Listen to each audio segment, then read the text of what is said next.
Alhamdulillahilladzi bi'izzatihi ya'tazul mu'minun wa binayatihi wa taufiqihi yahtadzalun yamudu binasrihi man yatasomma bihabil matin wa kitabihil mubin wa rasulil amin.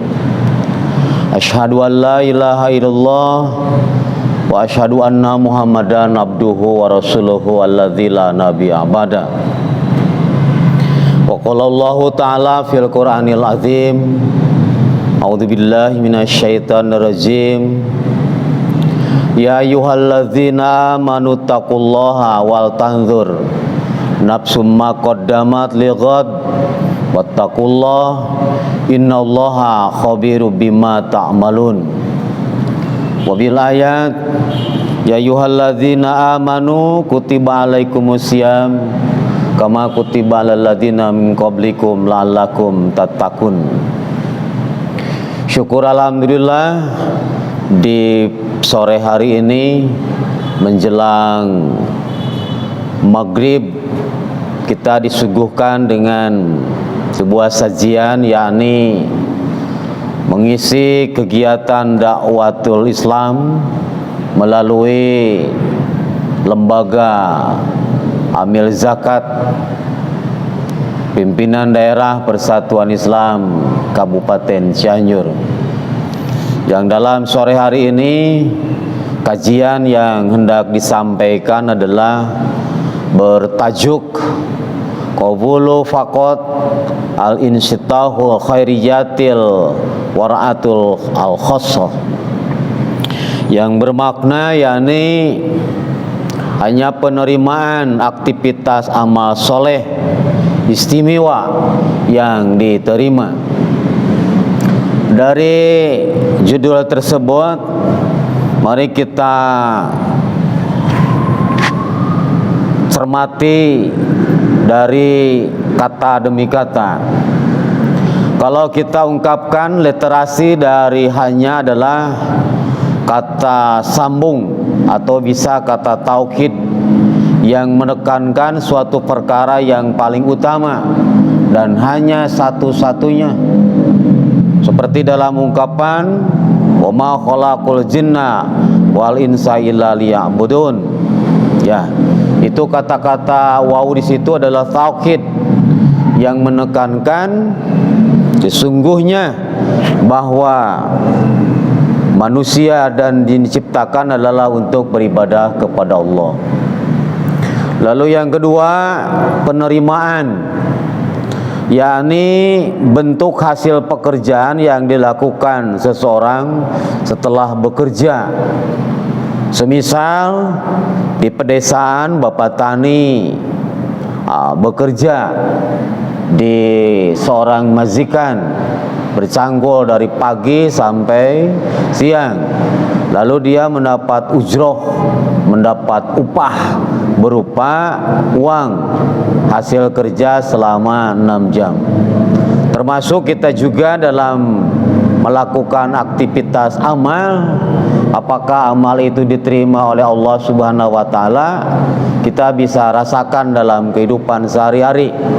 Misalkan kita melakukan sedekah lalu diterima oleh orang tersebut, perasaan kita menjadi bahagia, tenang dan nyaman. Apalagi harta yang harus dikeluarkan, yakni zakat, baik zakat jiwa.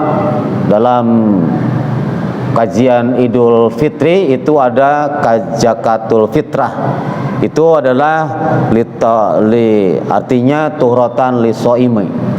Lalu zakat perhiasan, zakat tijaro, zakat dagang, dan zakat mal, harta kita yang disimpan itu bila telah memenuhi nisabnya maka harus dan wajib dikeluarkan. Artinya amal kita ketika diterima Allah Subhanahu wa taala menjadi tenang, nyaman kehidupan kita. Lalu apa yang disebut dengan aktivitas?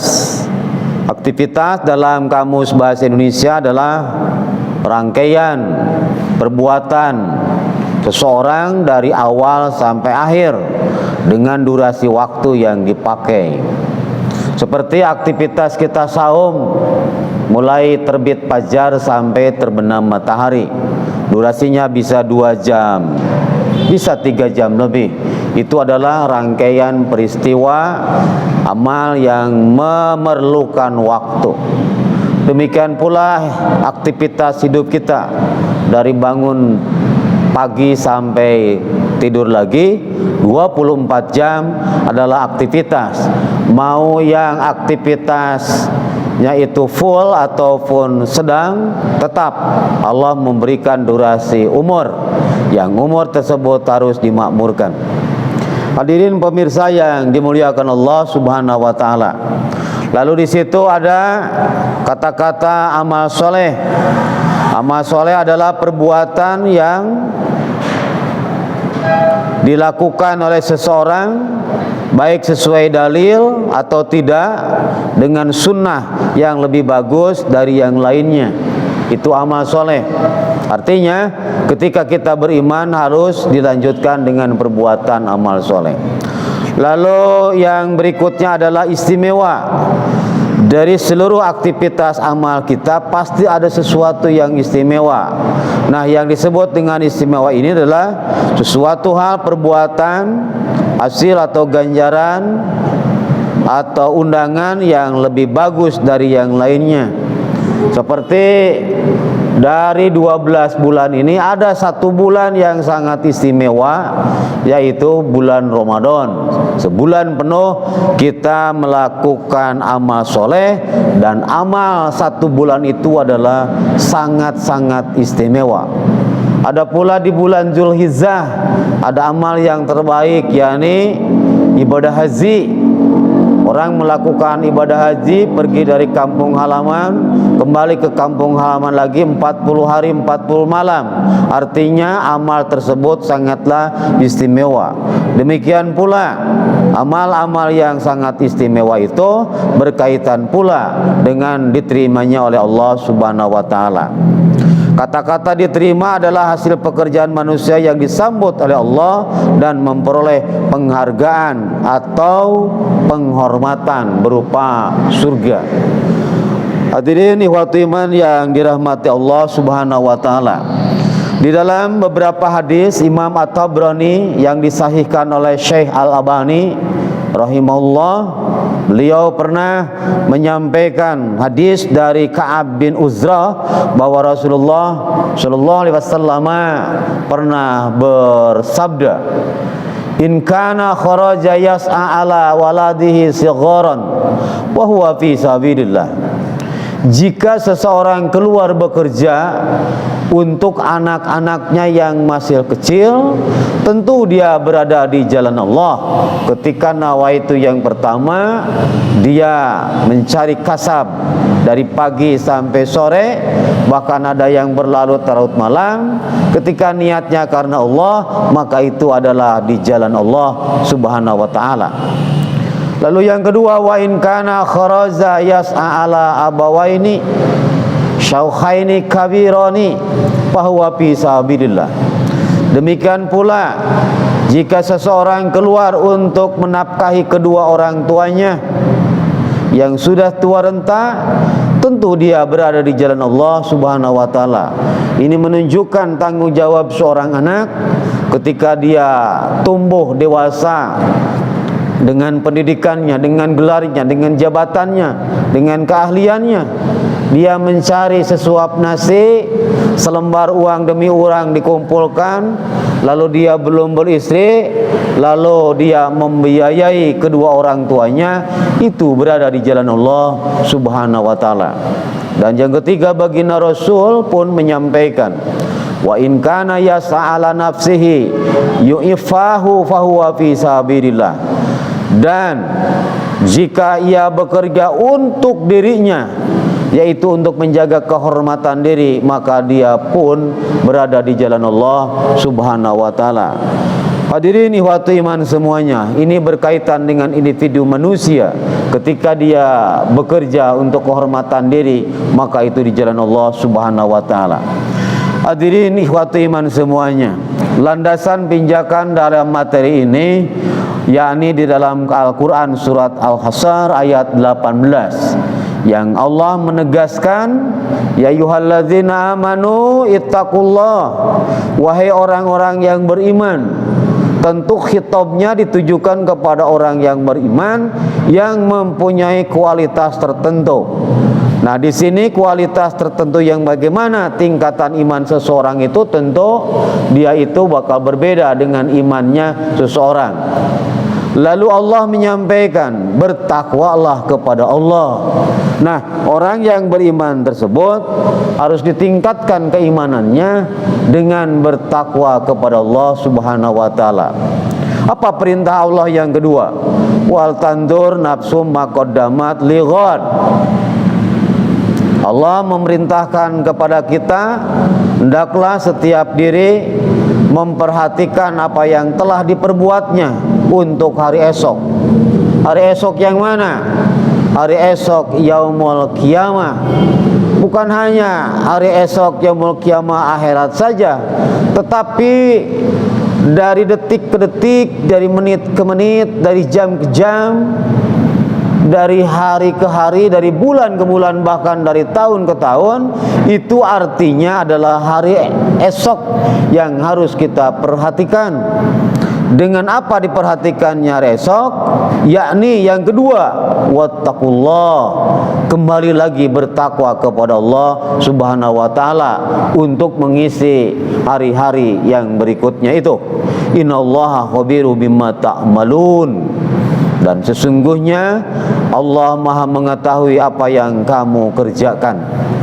Nah, ayat itu tentu membuat kita semakin waspada, semakin lebih muhasabah diri bahwa dengan jatah umur yang kita terima ini hakikatnya adalah untuk bertakwa kepada Allah, untuk mempersiapkan hari esok yang lebih panjang. Sebab di dunia ini manusia terkena dengan azal atau kematian yang diputus dengan berpisahnya ruh dan raga. Tetapi nanti di yaumul akhirat, ruh tetap hidup dan terus menghadap kepada Allah dan akan mempertanggungjawabkan seluruh amal perbuatan kita di dunia ini. Lalu yang kedua,